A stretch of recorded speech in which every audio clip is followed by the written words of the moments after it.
Hello friends, હું જ્યોતિ ગજ્જર સુરતથી. આજે હું તમારી સાથે વરસાદમાં ગરમા ગરમ ખાવાની મજા પડી જાય મકાઈની ભેલ કેવી રીતે બનાવવી એની રેસીપી શેર કરીશ. સુરતમાં ડુમ્મસની ફેમસ મકાઈની ભેલ કરતાં આ ભેલ હું થોડી અલગ રીતે બનાવું છું.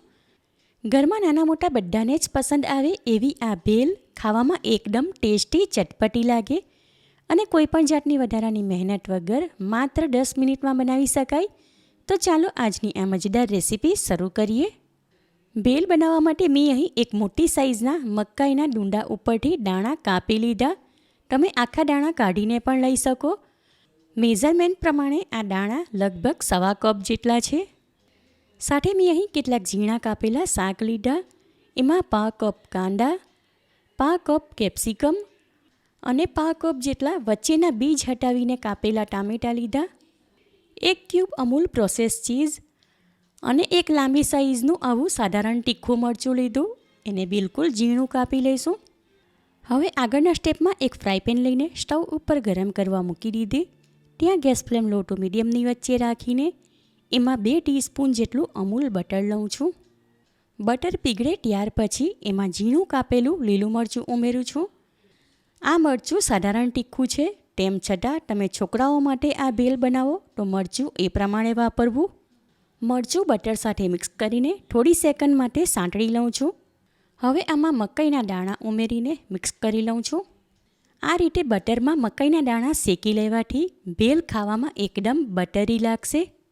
જેમ જેમ આમાં મકાઈના દાણા શેકાશે તેમ તેમ એ હલકા અમસ્તા ફૂલી જશે અને એનો કલર પણ બદલાઈ જશે.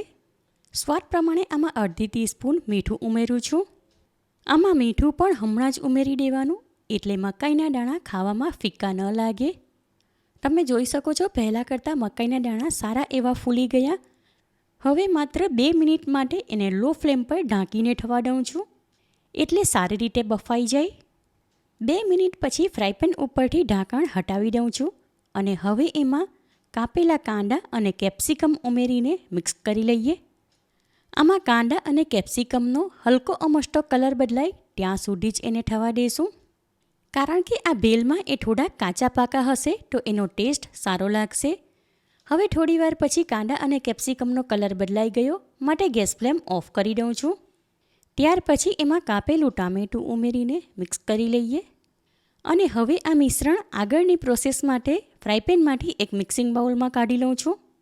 ત્યાર પછી એમાં શેઝવાન ચટણી 2 ટીસ્પૂન ભરીને ઉમેરી, જે તમે તમારા ટેસ્ટ પ્રમાણે પ્લસ માઇનસ કરી શકો. 5 ટીસ્પૂન ચાટ મસાલો. મકાઈના દાણામાં મીઠું ઉમેર્યું હતું માટે હવે નાખવાની જરૂર નથી. હવે આમાં 1/3 ટીસ્પૂન જેટલું કાશ્મીરી લાલ મરચું અને 1 ટીસ્પૂન લીંબુનો રસ ઉમેરીને સારી રીતે મિક્સ કરી લઈએ.